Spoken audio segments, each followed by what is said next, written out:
कांग्रेस ने हाथ तो मिला लिया है, लेकिन क्या ये 58 सीटों की राह आसान रहने वाली है? पहले दिन भर के घटनाक्रम की एक झलक आपको दिखा देते हैं। आम आदमी पार्टी और भारतीय राष्ट्रीय कांग्रेस सभी जगहों पर हम मिलकर चुनाव अभियान में शामिल हो गए। हमारा परिवार इन्वॉल्व है तो ये सीट कांग्रेस के पास ही रहेगी, बट जब ये खबर सुनने में आई बहुत नाराज हुए थे लोग। ये गठबंधन नहीं है, ये है ठगबंधन, क्योंकि ये मिलकर जनता को ठगना चाहता है।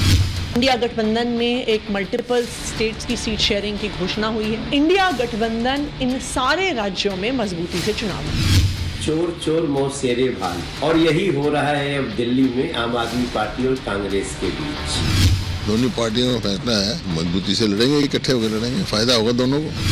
ये जो बेजोड़ गठबंधन है इससे क्या लाभ मिलेगा, लेकिन हाँ ये जरूर दर्शाता है कि घुटना टेक राजनीति किसको कहा जाता है। भारतीय जनता पार्टी के जो कैलकुलेशन और जो भी इन्होंने अपनी रणनीति बनाई थी वो सारा इस अलायंस के बाद से उलटफेर हो जाएगा। तो कहां बात तय हो गई है आम आदमी पार्टी के साथ, कौन कौन सी सीटें तय हुई हैं? चलिए वो जानकारी अब आपके सामने रख देते हैं। जल्दी से आपको बताते हैं कि आखिर कहां बात तय हो गई है। बहुत लंबे दौर की बातचीत चली और आखिरकार कंसेंसस कहां बना है। चंडीगढ़, हरियाणा, दिल्ली, गुजरात और गोवा, ये वो 5 जगह हैं जहां पर बातचीत तय होती दिखाई दे रही है। सीटों को लेकर जो गुड़ा गणित है वो तय कर लिया गया है इन 5 जगहों पर, और यहाँ पर डील फाइनल हो गई, डील पर हरी झंडी लग गई है। लेकिन 5 राज्यों में कहाँ ये जो 58 सीटें हैं, इनका गणित अगर आपको समझाएं कहां पेच फंसा है, कितनी मुश्किल है, जरा आपको समझा देते हैं नंबर्स के जरिए, गणित के जरिए पूरा समझाते हैं। पहले आपको बता दें कि कहां डिवीजन हुआ। देखिए दिल्ली की जो 7 सीटें हैं उसमें आम आदमी पार्टी 4 सीटों पर यहां पर कंटेस्ट करेगी और कांग्रेस 3 सीटों पर करेगी। अगला राज्य आपके सामने रखें, अगली जानकारी आपके सामने रख रहे हैं। हरियाणा में देखिए कुल 10 सीटें हैं, आम आदमी पार्टी 1 सीट पर चुनाव लड़ने वाली है, कांग्रेस 9 सीटों पर चुनाव लड़ेगी। इसके अलावा बात करें गुजरात की, तो गुजरात की 26 सीटों में आम आदमी पार्टी 2 सीटों पर चुनाव लड़ रही है,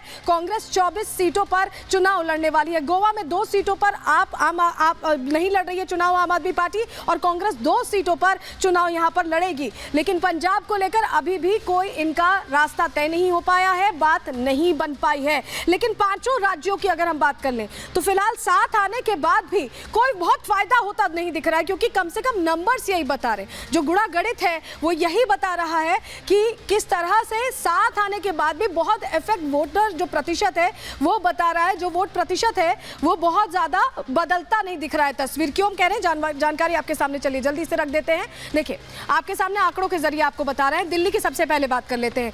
बीजेपी 7 सीटों पर चुनाव जीती थी, 56.9% वोट उस वक्त मिले थे, वोट प्रतिशत बता रहे हैं। और कांग्रेस और आम आदमी पार्टी का वोट प्रतिशत अगर आप देखें तो 40.8, करीब 16% कम है 2019 के आंकड़ों के हिसाब से। हरियाणा की चलिए अब बात कर लेते हैं। 10 सीटें हैं, इसमें 58.2% वोट बीजेपी को मिले थे परसेंटेज के लिहाज से। लेकिन कांग्रेस और आप, क्योंकि इनका वोटर सेम है, ये साथ आ रहे हैं तो डिवीजन तो नहीं हो रहा, लेकिन बहुत मैसिव इंक्रीज भी नहीं देखा जा रहा है, क्योंकि 29.7% वोट इन्हें हरियाणा में मिले थे। तो काफी अच्छा डिक्लाइन है, मतलब आप देखें तो आधे आधे का हिसाब है। और अगर बात करें गुजरात की, तो बीजेपी को यहाँ 26 सीटों के हिसाब से अगर देखें तो 62.21% वोट मिले थे, और जस्ट हाफ अगर आप कर देंगे तो कांग्रेस और आम आदमी पार्टी साथ आकर भी 32.11% वोट प्रतिशत यहां 2019 में रखते थे। तो क्या यह तस्वीर बदली है? तो खैर चुनाव बताएगा, लेकिन कम से कम आंकड़े ये कह रहे हैं कि बहुत बड़ा फायदा नहीं हो रहा है। गोवा की बात कर लेते हैं। बीजेपी 1 सीट पर जहां जीती थी तो 51.19% के साथ,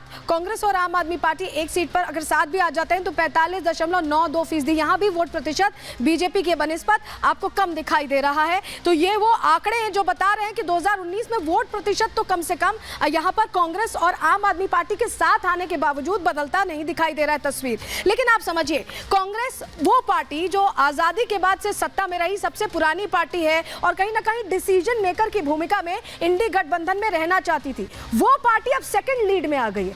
तो क्षेत्रीय पार्टियां, चाहे समाजवादी पार्टी की बात कर लें जहां यूपी में सब कुछ तय हुआ, या दिल्ली की बात कर लें जहां आम आदमी पार्टी सब कुछ तय कर रही है, बैकएंड पर कांग्रेस होती दिखाई दे रही है। और ये क्षेत्रीय पार्टियां उसके ऊपर बढ़कर, उससे आगे बढ़कर सब कुछ तय कर रही है। तो क्या सेकंड लीड में इंडी गठबंधन में रह गई है कांग्रेस, और इसका कोई फायदा भी नहीं होने वाला साथ आने का? कैसे समझाते हैं इस रिपोर्ट के जरिए?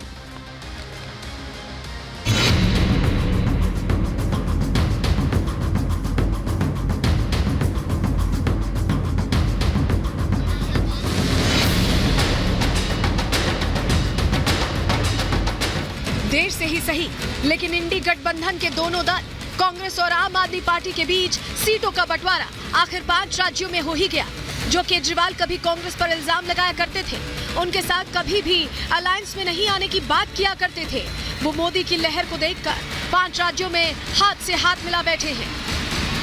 उत्तर प्रदेश में समाजवादी पार्टी से गठबंधन करने के बाद उसी साइकिल पर सवार होकर कांग्रेस दिल्ली की तरफ बढ़ी और आम आदमी पार्टी के साथ कुल 5 राज्यों में सीट शेयरिंग का फॉर्मूला तय कर लिया।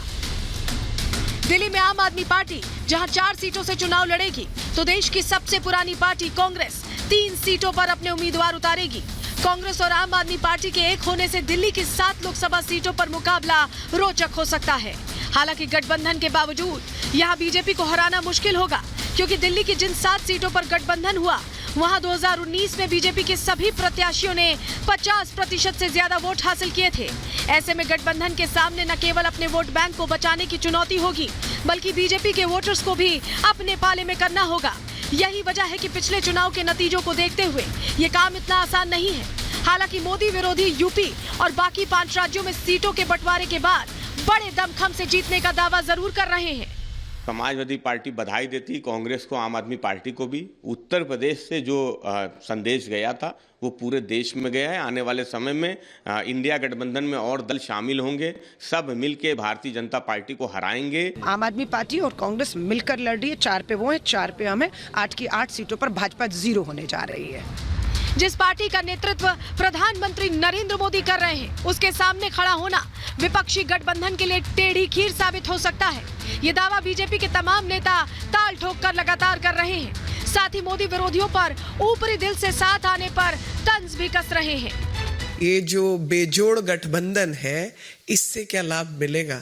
लेकिन हाँ, ये जरूर दर्शाता है कि घुटना टेक राजनीति किसको कहा जाता है। चोर चोर मौसेरे भाई, और यही हो रहा है अब दिल्ली में आम आदमी पार्टी और कांग्रेस के बीच। अरविंद केजरीवाल जी जिनको बोलते थे इनको जेल भेजना है, इन कांग्रेसियों को जेल भेजना है, अब उन्हीं के चरणों में लेट गए हैं।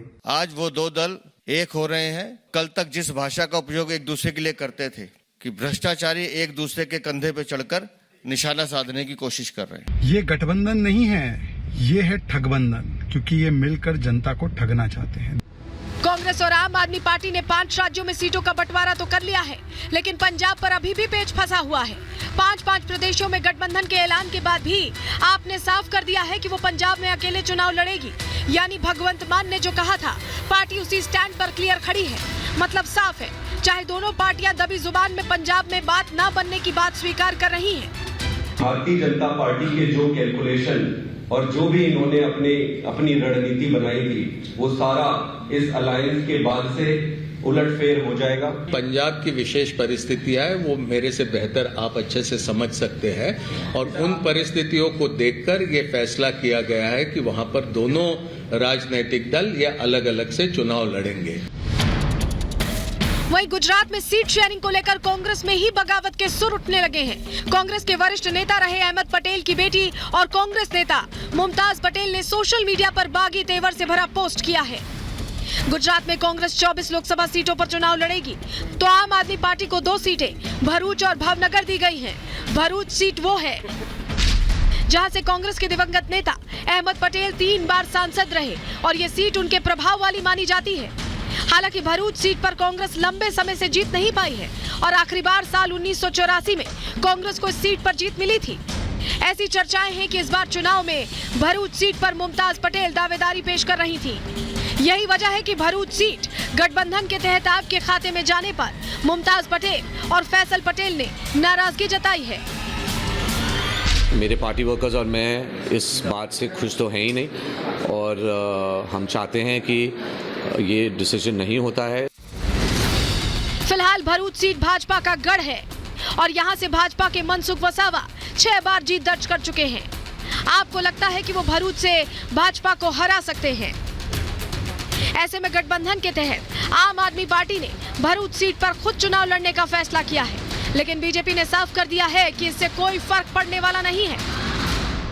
भरूच लोकसभा में आम आदमी पार्टी और कांग्रेस का गठबंधन हुआ है और ये भारतीय जनता पार्टी के सामने अभी से नहीं कई समय से गठबंधन कर रहे हैं, लेकिन उसमें सक्सेस नहीं जा रहे हैं। साफ है, गुजरात में आप और कांग्रेस के साथ मिलकर लड़ने से बीजेपी को ज्यादा नुकसान होता नहीं दिख रहा है। हालांकि इस गठबंधन से बीजेपी को हरियाणा में कुछ नुकसान हो सकता है। गठबंधन के चलते यहां आमने सामने का मुकाबला होगा, साथ ही वोट बंटने की गुंजाइश भी खत्म होगी।